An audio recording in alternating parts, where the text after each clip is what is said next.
जम्मू कश्मीर के पहलगाम में हुए आतंकी हमले के बाद भारत ने पाकिस्तान के खिलाफ कड़ा रुख अपनाते हुए अब पाकिस्तान को अंतर्राष्ट्रीय मंचों से ललकारना शुरू कर दिया है, जहां पाकिस्तान को आतंकियों को पनाह देने और आतंकवादी घटनाओं को अंजाम देने जैसे संगीन आरोपों पर कटघरे में खड़ा कर भारत ने कूटनीतिक दांव चला है, जिसमें भारत ने संयुक्त राष्ट्र सुरक्षा परिषद में पाकिस्तान के आतंकवादियों को संरक्षण देने और उन्हें धन मुहैया कराने वाले ख्वाजा आसिफ के इस कबूलनामे पर जमकर घिरा है।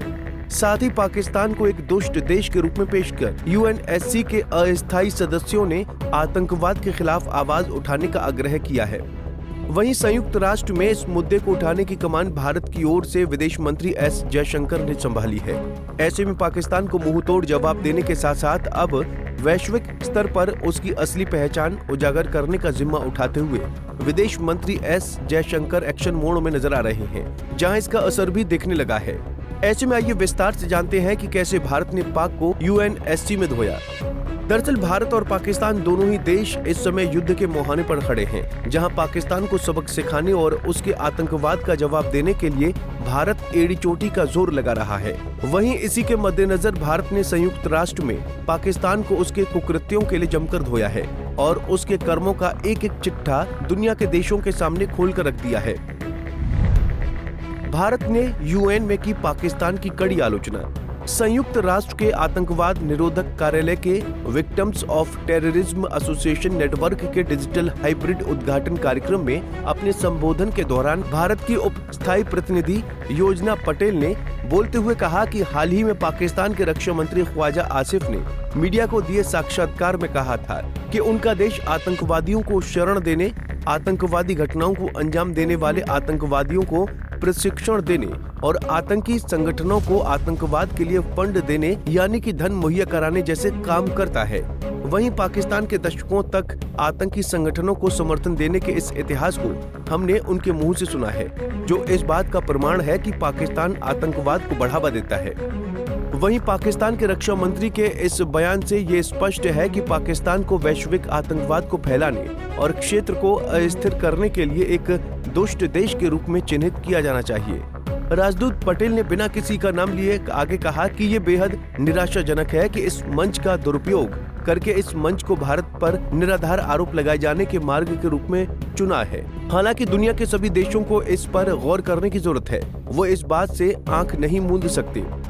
वहीं इस कार्यक्रम में भारत ये चाहता था कि वैश्विक देशों के बीच आतंकी संगठन द रेसिडेंट्स फ्रंट्स यानी टीआरएफ को आतंकी संगठन के नाम से ही चिन्हित किया जाए। हालांकि पाकिस्तान और चीन दोनों ने इसका विरोध किया। इसके साथ ही संबोधन में योजना पटेल ने पहलगाम में हुए आतंकी हमले पर जवाब देते हुए वैश्विक समर्थन की बात कही। आपको बता दें कि पाकिस्तान संयुक्त राष्ट्र के कार्यक्रम में निरंतर ये प्रयास कर रहा था कि कैसे भी करके जम्मू कश्मीर को विवादित क्षेत्र घोषित करवा सके। हालांकि अमेरिका और फ्रांस ने इस मामले पर पाकिस्तान को रोक दिया। वहीं भारत के लिए संयुक्त राष्ट्र का रुख काफी संतोषजनक रहा, क्योंकि संयुक्त राष्ट्र ने भारत के पाकिस्तान के खिलाफ बोले गए सभी विषयों पर गहन चिंतन किया। साथ ही फंड देने, हमले करवाने और संगठन को विषपोषित करने जैसे कुकृत्य की निंदा करते हुए ऐसे संगठनों या उनके समर्थन देने वालों को न्याय के कटघरे में लाने की बात कही है। वहीं दूसरी ओर भारत के विदेश मंत्री एस जयशंकर भी पाकिस्तान के दोहरे चरित्र को बेनकाब करने के लिए फुल एक्शन मोड में नजर आ रहे हैं, जिसके चलते उन्होंने यूएन प्रमुख की विदेश मंत्री से बातचीत की। 29 अप्रैल को संयुक्त राष्ट्र महासचिव एंटोनियो गुटेरेस से फोन पर बातचीत की। इस बातचीत में गुटेरेस ने पहलगाम में हुए आतंकी हमले की स्पष्ट शब्दों में निंदा की। इसके साथ ही भारत पाकिस्तान के बीच चल रही तनाव की स्थिति पर गहन चिंतन व्यक्त की।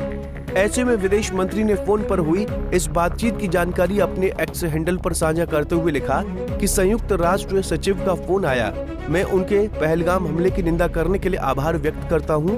उन्होंने इस बात पर सहमति जताई कि इस हमले के गुनहगारों से जवाबदेही जरूर ली जाए। वहीं इसके साथ साथ उनको न्याय के कटघरे में भी खड़ा किया जाए। गौरतलब है कि पाकिस्तान की नापाक आतंकी साजिशों का पर्दाफाश करने के साथ साथ भारत पाकिस्तान के खिलाफ वैश्विक समर्थन जुटाने पर जोर दे रहा है। अब देखना यह है कि पाकिस्तान को आने वाले दिनों में उसके नृशंस कुकृत्य के लिए भारत कैसे और किस तरह से सजा दिलवाता है। Bureau report, Punjab Kesari TV. हमसे जुड़े रहने के लिए हमारे YouTube चैनल को सब्सक्राइब करें और नई वीडियो की नोटिफिकेशन के लिए बेल आइकॉन को दबाएं।